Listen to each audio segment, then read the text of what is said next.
Hello everyone, आप सभी को गुड मॉर्निंग, राधे राधे। कैसे हैं आप सब? उम्मीद करती हूँ कि आप सभी बहुत अच्छे होंगे। तो गाइज़, आज का ये वीडियो आपके बहुत काम आने वाला है, आपको पॉजिटिव रखने वाला है। उसी के ऊपर मैंने ये वीडियो बनाया है। आपके बहुत कमेंट होते हैं, दीदी आप इतना पॉजिटिव और इतनी सुबह कैसे उठ जाते हो, कैसे अपने घर के सारे काम कर लेते हो। तो गाइज़, अगर आपको अपनी लाइफ में खुश रहना है और हर दिन एक एनर्जी के साथ जीना है तो ये वीडियो आपके लिए है।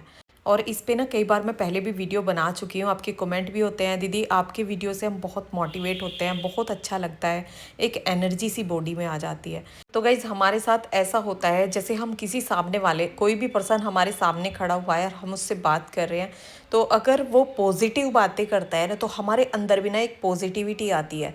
और अगर वो नेगेटिव बात कर रहा है तो हमारा माइंड भी ना उसी तरीके से काम करता है। ये अक्सर सभी के साथ होता है। तो खुद को हमेशा अच्छे माहौल में रखिए, अच्छी संगत में रखिए, नेगेटिव लोगों से खुद को दूर रखिए, क्योंकि वो आपकी एनर्जी ना खा जाते हैं। तो हमेशा अपने आप को ऐसे लोगों की संगत में रखिए जिनको देखकर या जिनकी बातों से आप पॉजिटिव फील करते हो। ये सबसे अच्छा तरीका है। और उन लोगों से हमेशा अपने आप को दूर रखिए। अगर आप दूर भी नहीं रख सकते हैं, हो सकता है हमारे आसपास, हमारे रिलेशन में कुछ ऐसे लोग हैं जिनसे हमें नेगेटिविटी फील होती है, तो जिस टाइम आप उनसे बात कर रहे हैं या वो आपसे बात कर रहे हैं तो आप अपने अंदर अंदर ना एक मंत्र का जप करिए, बस राधा राधा राधा। तो अगर आप इस तरह से करेंगे तो अगर आपको कोई नेगेटिव फीलिंग आती है ना, वो भी पास में नहीं आएगी। तो गाइज़, मैं तो अक्सर ऐसा ही करती हूँ और ऐसे लोगों से हमेशा अपने आप को दूर रखती हूँ, क्योंकि मुझे अच्छा लगता है हर वक्त एक्टिव और पॉजिटिव रहना। और वो हम कैसे रह सकते हैं, वो उसके बहुत सारे तरीके हैं जिस तरह से हम एक्टिव भी रह सकते हैं और पॉजिटिव भी फील कर सकते हैं। जैसे कुछ लोग सुबह उठ जाते हैं, कुछ लोगों से नहीं उठा जाता है, तो वो एक्टिव फील नहीं करते हैं। तो उसके लिए आप थोड़ा बहुत अपना टाइम निकाल के हल्का फुल्का घर पे ही एक्सरसाइज कर सकते हैं, उससे भी एक्टिवनेस बॉडी के अंदर रहती है। जैसे आप पूछते हैं, दीदी आप इतनी सुबह कैसे उठ जाते हैं, तो सुबह उठना तो बहुत अच्छा है। अगर आप सुबह उठते हैं तो वो तो बहुत अच्छा है। और कैसे उठ जाते हैं, वो तो एक आदत बनानी पड़ती है, अपने अंदर ये चीज़ लानी पड़ती है कि हमें सुबह उठना ही उठना है। और सुबह कितने बजे उठना है, पहले ये डिसाइड कीजिए कि सुबह में 5 बजे उठना है, 4 बजे उठना है। तो वो अगर आप डिसाइड कर लेते हैं, उसके अकॉर्डिंग ही अलार्म लगा देते हैं, तो फिर सुबह उस टाइम आपको उठना ही है। और एक बार बिस्तर से अगर आप उठ जाते हैं तो उसके बाद बिल्कुल भी आलस नहीं आने वाला और आप बहुत अच्छा फील करेंगे। लेकिन आज मैं भी जल्दी नहीं उठी थी और मेरी तबीयत ना थोड़ा सा ख़राब हो रही थी इस वजह से। और बाहर घूमने जाना हो नहीं रहा था, क्योंकि मौसम भी रोज़ ही ख़राब हो जाता है, रोज़ ही बारिश हो रही है सुबह सुबह, तो इस वजह से बाहर घूमने जाना नहीं हो रहा है। और तबीयत ख़राब होती है ना, उसके बावजूद भी मैं थोड़ा सा घूमना फिरना पसंद करती हूँ, क्योंकि बाहर घूमने से हमारा माइंड भी ना एकदम फ्रेश हो जाता है, फ्रेश ऑक्सीजन हमें मिलती है, तो उससे हमारी बॉडी पे भी ना बहुत फ़र्क पड़ता है। और हर हालात में अपने आप को कैसे पॉजिटिव रखें, ये सबसे बड़ा सवाल है।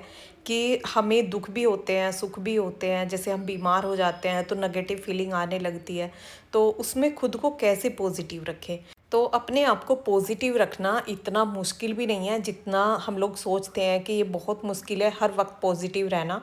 तो गाइज़, उसके लिए ना कुछ टिप्स हमें फॉलो करने होते हैं। जैसे सुबह सुबह आप जब भी आपको टाइम मिले तो कम से कम 10 मिनट मेडिटेशन करना, गहरी सांस लेना, ये हमारे लिए रोज़ाना बहुत ज़्यादा ज़रूरी है। और रात में जब आप सोने जाते हैं तो सोते समय भी मेडिटेशन कर सकते हैं, आप लेटे लेटे भी कर सकते हैं। अगर आप उस टाइम मेडिटेशन करते हैं ना तो बहुत गहरी आपको नींद आने वाली है। जैसे कि किसी किसी को ऐसा होता है कि रात को लेटने के बाद नींद नहीं आती है, तो मेडिटेशन करिए। और सुबह अगर मेडिटेशन करते हैं तो आपका मूड ना एकदम फ्रेश हो जाता है। जैसे किसी भी चीज़ की आपको अगर टेंशन भी है और कोई प्रॉब्लम आपको चल रही है, तो उससे आपका ध्यान एकदम हट जाएगा। और भगवान में जब ध्यान लग जाता है ना तो हम बहुत अच्छा और बहुत सुखी महसूस करते हैं। और सुख क्या होता है, पैसे से या धन दौलत से किसी को कोई सुख नहीं मिलता है। सुख होता है अपने अंदर से। अगर आप अंदर से सुखी हैं, आपका मन शांत है, सुकून है आपके अंदर, तो आप सबसे सुखी हैं। और पैसे वाले लोग भी आपने देखे होंगे जिनके पास बहुत पैसा होता है लेकिन वो फिर भी सुखी नहीं होते हैं, क्योंकि वो अंदर से, उनके अंदर संतुष्टि और सुकून नहीं होता है। और वो सुकून संतुष्टि मिलती है हमें मेडिटेशन से। मेडिटेशन सबसे अच्छा तरीका है खुद को शांत और सुखी रखने का। तो गाइज, सुबह सुबह मैं ये एडवाइस आपको ज़रूर दूंगी, आप सुबह सुबह मेडिटेशन ज़रूर करिए। अगर आपको पॉजिटिव फील करना है। पूरा दिन आप पॉजिटिव महसूस करेंगे, कितना ही भी आपको दुख हो, कितना ही भी सुख हो, आप हमेशा अपने आप को शांत महसूस करेंगे। तो गाइज़ मैं इन सब बातों को ना फ़ॉलो करती हूँ, इसीलिए आपके साथ ये शेयर कर रही हूँ। आपने मेरे व्लॉग में भी देखा होगा, मैं सुबह वैसे जल्दी उठती हूँ, 4 बजे उठ जाती हूँ और 4 बजे उठ के मॉर्निंग वॉक करना, एक्सरसाइज करना, अपने घर के सारे काम टाइम पर करना, इन सब चीज़ों से ना मुझे बहुत सुकून मिलता है, शांति मिलती है। इस वजह से मैं सुबह जल्दी ही उठ जाती हूँ। मैं टाइम ये नहीं देखती हूँ कि 4 बजे ही मुझे उठना है। अगर मेरा अलार्म 4 बजे का लगा हुआ होता है, मेरी आँख 3:30 बजे खुल जाती है, तो मैं उसी टाइम उठ जाती हूँ। जैसे रात में अगर जल्दी सो जाते हैं तो फिर जल्दी आँख खुल जाती है। और आज जैसे इतनी जल्दी नहीं उठी थी, तो सुबह मैंने मेडिटेशन किया था, कोई एक्सरसाइज नहीं की थी आज। और अपने तरीके से अगर जिस तरह से हमें अच्छा लगता है, अच्छा फील होता है, तो उसी तरीके से हमें अपने काम करने चाहिए। आज मेरा एक्सरसाइज का मन नहीं था, मैंने सोचा सिर्फ मेडिटेशन करूँगी, क्योंकि एक्सरसाइज में फिर टाइम भी लगता और घर को पूरा अच्छे से क्लीन करना था। आज मुझे साफ़ सफाई अच्छे से करनी थी, क्योंकि पिछले कई दिनों से इस तरह से सफाई नहीं हो पा रही थी जिस तरह से मैं डेली करती हूँ। तो मैंने सोचा आज एक्सरसाइज नहीं करनी है। और डेली डेली इस तरह से नहीं चलता है कि डेली ही एक्सरसाइज नहीं करनी है, वो कभी कभी तो चल जाता है। जैसे आज काम ज़्यादा है या हमें कोई प्रॉब्लम है तो तब तो चल जाता है, लेकिन अगर हम डेली ही एक्सरसाइज को, मॉर्निंग वॉक को इग्नोर करने लगेंगे और आलस लेने लगेंगे, तो फिर बिल्कुल भी मन नहीं होता है और शरीर में ना बहुत सारी बीमारियां घर कर जाती हैं। तो ये सुबह सुबह की थोड़ी सी मेहनत हमारे लिए बहुत ज़रूरी होती है, जिससे हम फिट रह सकते हैं। और जैसे मेरी तबीयत ख़राब है, कमर में भी बहुत ज़्यादा दर्द बना हुआ है, जैसे मेरी कमर में चोट लगी थी, मैंने आपको बताया था। तो वो कभी भी ऐसा होता है कि मैं कोई भी भारी चीज़ उठा लेती हूँ, जैसे ऊपर पौधों को पानी देती हूँ या कोई भी भारी सामान उठा लेती हूँ, तो उससे मेरी कमर में दर्द बनने के चांस रहते हैं। और अगर थोड़ा बहुत दर्द रहता है तो मैं अपने काम ऐसे ही करती रहती हूँ, उसको इग्नोर करती हूँ। लेकिन फिर जब वो दर्द बढ़ जाता है, एक्सरसाइज वगैरह 2-4 दिन नहीं होती है, जैसे कमर की मैं डेली एक्सरसाइज करती हूँ।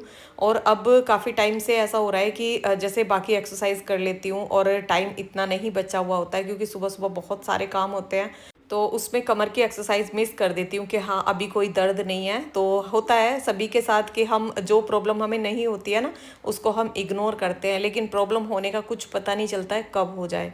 तो मैंने बेल्ट बांधी हुई थी सुबह से, और सुबह पहले नाश्ता किया, उसके बाद घर को पूरा क्लीन करना है। और घर की साफ़ सफाई करने में भी ना मुझे बहुत टाइम लग जाता है, क्योंकि बड़ा घर है और घर को साफ़ रखना भी बहुत ज़्यादा ज़रूरी है, क्योंकि इससे भी हमारे अंदर ना बहुत नेगेटिविटी आती है अगर हमारा घर गंदा होता है। तो इसलिए हमें अपना घर एकदम साफ़ सुथरा रखना चाहिए। और मैं अंदर से पूरे घर को साफ़ करके लेके आई हूँ, जैसे कि बेडशीट लगानी है, तीनों बेडों की बेडशीट मैंने चेंज की है। और ये जाले साफ़ करूँगी, जैसे कहीं कहीं जाला आ जाता है, वो दिखाई भी नहीं देता है, तो मैं इसको पूरे में घुमा देती हूँ, जो भी होते हैं ना वो हट जाते हैं। और दीवारों पे भी ना धूल लगी हुई होती है, वो भी नहीं दिखाई देती है, तो इसको झाड़ू की तरह इस तरह से मैं घुमा देती हूँ, तो जो दीवारों पे धूल होती है ना वो भी साफ़ हो जाती है। और पर्दे भी मैंने साफ़ कर दिए हैं, जो ये प्लेट वाले पर्दे होते हैं ना, जिनमें प्लेट डली हुई होती है, तो इनमें धूल जमा हो जाती है, और उसको झाड़ के मैंने वहाँ से साफ़ कर दिया है। और मैरून वाले पे ना एकदम दिखाई दे रहा था कि हाँ काफ़ी धूल हो रही थी। और बंद घर में बोलते हैं धूल नहीं आती है, लेकिन अगर एक दिन भी साफ़ ना करें, जैसे सेंटर टेबल है, डाइनिंग टेबल है, अगर उनको डस्टिंग एक दिन भी ना करें ना, तो गाइस बहुत ज़्यादा धूल दिखाई देने लगती है, जो जाल में से भी आती है, और बाहर भी रास्ते में जैसे ट्रैफिक भी होता है तो उसमें से भी वहाँ से धूल आती है। और बाहर हमारे जैसे पार्किंग है, गाड़ी खड़ी होती है, तो ये थोड़ा सा हमारा अंदर की साइड पड़ता है, तो इसलिए थोड़ा सा कम रहती है धूल। और बाहर जो ये जाली वाला गेट है, तो इसको दूसरे तीसरे दिन मैं साफ़ करती हूँ। जैसे गेटों पे कपड़ा लगाना होता है तो किसी दिन गैप भी हो जाता है, तो तभी उस पे ना धूल दिखाई देती है। और यहाँ पे अब मैं विंडो साफ़ करूँगी, और जितनी भी टाइल्स है ना पूरे हॉल में, ये टाइल्स लगी हुई हैं 7-7 फुट तक, तो इनको भी पूरा साफ़ करती हूँ, क्योंकि ये एक कटिंग में है, और ये जो प्लेन होती है ना उसमें धूल कम जमा हो जाती है, और जो कटिंग में होती है ना इनमें धूल ज़्यादा जमा होती है, तो इनको भी साफ़ करना पड़ता है। तो इनको तो मैं हफ्ते 10 दिन में एक बार साफ़ करती हूँ। और यहाँ पे ये जो फ्लोर पॉट है ना, इसको भी, इसके फूल जो हैं वो भी मैंने साफ़ कर दिए हैं। और जब मैं सुबह डस्टिंग करती हूँ ना, तो सर पे दुपट्टे को ना इस तरह से कवर कर लेती हूँ, ताकि बालों में धूल ना जाए, क्योंकि बालों के अंदर जब धूल जाती है और गर्मी का टाइम है, पसीना भी आता है, तो वो धूल ना वहीं जमा हो जाती है, तो उससे भी हमारे बाल बहुत ज़्यादा झड़ते हैं।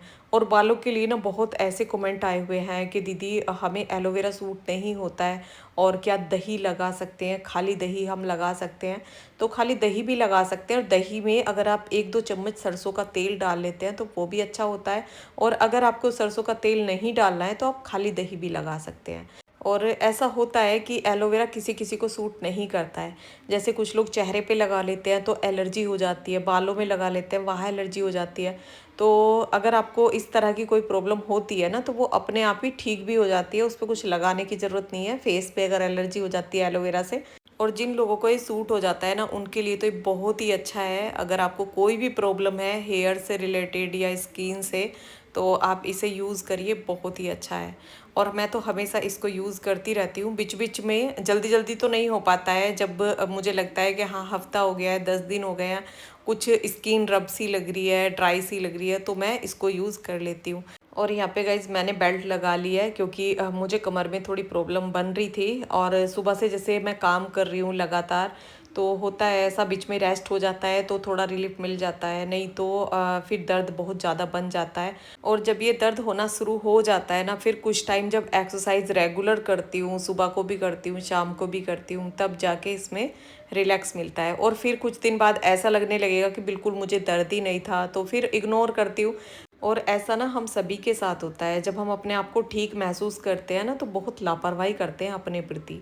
तो मैं वज़न भी उठा लेती हूँ नीचे से, और अब तो ये मैजिक मॉप जैसे मैं लेके आई थी, तो इसको खींचने वाला लेके आई। पहले तो बाल्टी को उठा के ना ऐसे ही लेके जाती थी, और इसमें ना नीचे पहिए लगे हुए हैं, तो इसको हर जगह ले जाना आसान रहता है। बस खींचो और ले जाओ, जहाँ पे भी पोछा लगा रहे हैं वहीं पे इसको ले जा सकते हैं। और यहाँ पे अब पहले मैं किचन में पोछा लगा रही हूँ। सबसे पहले जो मेरा पोछा लगाने का काम होता है पूजा में, तो मैं हाथ से पोछा लगाती हूँ, और यहाँ पे पहले किचन में लगाया है, और अब पूरे घर में लगाऊंगी। और पूरे में डस्टिंग कर दिया है, और झाड़ू लगा के पूरा घर एकदम साफ़ कर दिया। और झाड़ू लगने के बाद ही ना ऐसा लगने लगता है एकदम साफ साफ, क्योंकि जब हमारे घर में ना हर चीज़ अपनी जगह पर रखी होती है, तो घर एकदम साफ साफ दिखाई देता है। और जब बिखरा बिखरा घर होता है ना, कैसे ही पोछा लगा लो, कितनी भी सफाई कर लो, कुछ भी ऐसा नहीं लगता कि हाँ हमने घर में सफाई की है। और यहाँ पे इसमें ना स्प्रे बोतल ये साथ में आई थी छोटी सी, तो इसमें मैंने लाइजोल करके रखा हुआ है, इसमें वो डाल रखी है। और ये लेमन वाला लाइजोल है, तो इसको डालने से ना पूरे घर में ना नींबू वाली खुशबू हो जाती है। और ये कितने फ्लेवर में आता है, तो ये मुझे सबसे अच्छा लगा। पहले मैं जो वंडर क्लीनर लेके आती थी वो दूसरी कंपनी का था, तो कई तरह के मैंने यूज़ किए, लेकिन ये मुझे सबसे अच्छा लगा। अब की बार मैं इसी की 3 बोतल लेके आई हूँ, जो कि सामान में मैंने आपको दिखाया था। और कुछ कपड़े मैं ऊपर धुलने के लिए डाल के आई थी, जो बेडशीट वगैरह थी ना, यहाँ पे सिर्फ मैंने येलो बेडशीट रखी हुई है अपने वाले बेड की, और इसको मैं डाल दूंगी इस वाली मशीन में, क्योंकि कुछ कपड़े मेरे यहाँ पे धुल रहे हैं, कुछ ऊपर धुल रहे हैं। कपड़े भी बहुत सारे हो रहे थे, तो मैंने अभिमन्यु को जो कपड़े धुल रहे थे ना, वो निकाल के दे दिए हैं। अभिमन्यु की आज छुट्टी भी थी, और वो स्कूल भी गया था। मतलब ऐसा हुआ था कि सुबह 8 बजे वो स्कूल चला गया था, और 10 बजे के करीब स्कूल से फ़ोन आया। तो कुछ स्कूलों की छुट्टी थी और कुछ की नहीं थी, तो फिर इसकी भी छुट्टी हो गई है। और मौसम ना बहुत अच्छा हो रहा है आजकल, जैसे लगातार ना बारिश हो रही है। ऐसा मौसम ना मुझे बहुत अच्छा लगता है, क्योंकि इस मौसम में ना बहुत ठंडक बन जाती है, और अब ना पंखे में ही ठंड लगने लगी है, एसी चलाने की ज़रूरत भी नहीं पड़ रही है। तो ये मौसम मुझे तो बहुत अच्छा लगता है। लेकिन उन लोगों को ना बहुत प्रॉब्लम हो जाती है जिनके पास गाय भैंसें होती हैं, तो उनको बाहर बांधना, अंदर बांधना, उनको बड़ी प्रॉब्लम हो जाती है। और यहाँ पे अब पोछा लगा के मैं बाथरूम क्लीन कर रही थी, तो यहाँ पे कुछ हॉर्पिक से ये टाइल्स साफ़ करूँगी। एक साइड से गंदी गंदी सी हो रही थी। यहाँ पे ना 2 बड़े-बड़े से दाग भी लगे हुए हैं, जैसे मशीन का जो पाइप है ना, वो इसी में लगा रहता है।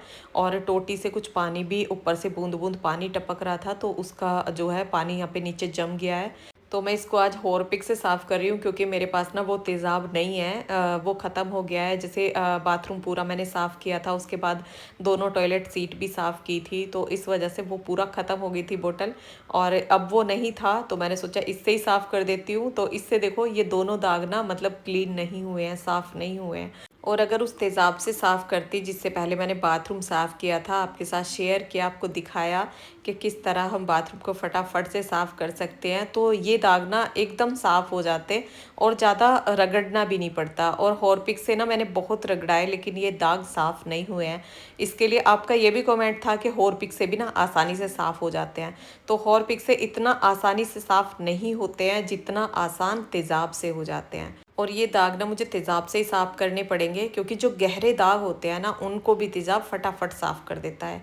और अब नीचे की पूरी सफाई करके और यहाँ पे मैं आ गई हूँ ऊपर कपड़ों को सुखाने के लिए। तो 2 बेडशीट मैंने ऊपर वाली मशीन में धुली है और एक बेडशीट अभी नीचे वाली मशीन में पड़ी हुई है। और कुछ कपड़े धुले थे नीचे वाली मशीन में, कुछ ऊपर वाली मशीन में धुले हैं, क्योंकि कपड़े जब ज़्यादा हो जाते हैं ना तो उस मशीन में, जो नीचे वाली मशीन है उसमें जब डाल देते हैं तो वो बहुत टाइम के लिए बंद हो जाती है।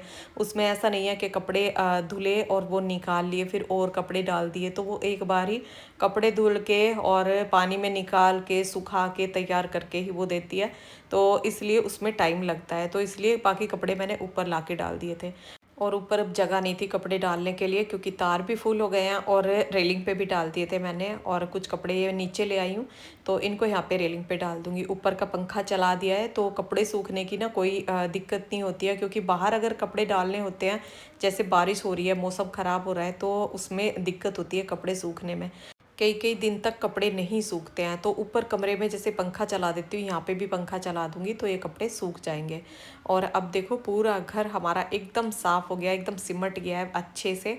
और बेडशीट वगैरह सब मैंने चेंज कर दी है, घर एकदम चमाचम चमक रहा है। और इसी तरह से अच्छा लगता है, एक पॉजिटिव फीलिंग आती है हमें अपना घर साफ़ करके। तो गाइज़ अब जाके पूरा काम ख़त्म हुआ है और लाइट आ नहीं रही है। अभी एक बेडशीट हो रह गई है, वो धुल रही है मशीन में। तो लाइट चली गई थी तो मशीन बंद हो गई थी। और तबीयत जैसी ख़राब चल रही है, तो बस ऐसा ही हो रहा है कि मतलब जब तक पूरा घर क्लीन नहीं होता है ना, क्योंकि काफ़ी टाइम से घर अच्छे से क्लीन नहीं हुआ था और आज साफ अच्छे से सफाई हुई है, तो एक सफाई होने से भी ना एक अंदर से ना ऐसा रहता है, एक पॉजिटिविटी रहती है। नहीं तो नेगेटिव फीलिंग आती रहती है अगर घर गंदा होता है। एक तो हम बीमार, एक तो तबीयत ख़राब, दूसरा जब हम बीमार हो जाते हैं और थोड़ी सी भी अगर तबीयत ख़राब हो जाती है तो मतलब प्रॉपर तरीके से पूरे काम नहीं हो पाते। तो इसलिए जब हमारा घर गंदा होता है ना तो एक पॉजिटिविटी नहीं रहती फिर हमारे अंदर, दिमाग में ना वही काम चलता रहता है, पूरा घर गंदा हो रहा है, ये हो रहा है, वो हो रहा है, तो ये सब चलता रहता है। और अभी मैं थोड़ा सा ठीक हूँ। जो सूट मैं लेके आई थी ना उनकी कटिंग करूँगी, वो भी आपके साथ शेयर करूँगी। इसके लिए कमेंट था कि दीदी आप सूट की कटिंग जिस तरह से करती हैं तो वो हमारे साथ शेयर करना। तो अब वो लेकिन आगे आने वाले ब्लॉग में दिखाऊंगी, क्योंकि ये वीडियो ना बहुत बड़ा हो जाएगा फिर। तो सूट की 2 सूटों की मुझे कटिंग करनी है, और कटिंग मैं किस तरह से करती हूँ वो पहले भी मैंने आपके साथ शेयर किया है। बहुत ही आसान तरीका मेरा कटिंग करने का होता है सूट। और अब कटिंग करके रख दूँगी ना तो फिर वो सिले भी जाएंगे, नहीं तो वो सिल ही नहीं जाएंगे, क्योंकि जब कटिंग हो जाती है ना तो थोड़ा थोड़ा करके फिर बना लूँगी। और अभी चलो इस वीडियो को रोक लेते हैं यहीं पे। ये वीडियो आपको कैसा लगा कमेंट करके बताना। वीडियो पसंद आया हो तो वीडियो को लाइक करना। चैनल पर जो नए हैं, पहली बार मेरा वीडियो देख रहे हैं, तो प्लीज़ मेरे चैनल को सब्सक्राइब करना। मिलते हैं फिर एक नए व्लॉग के साथ, तब तक के लिए राधे राधे।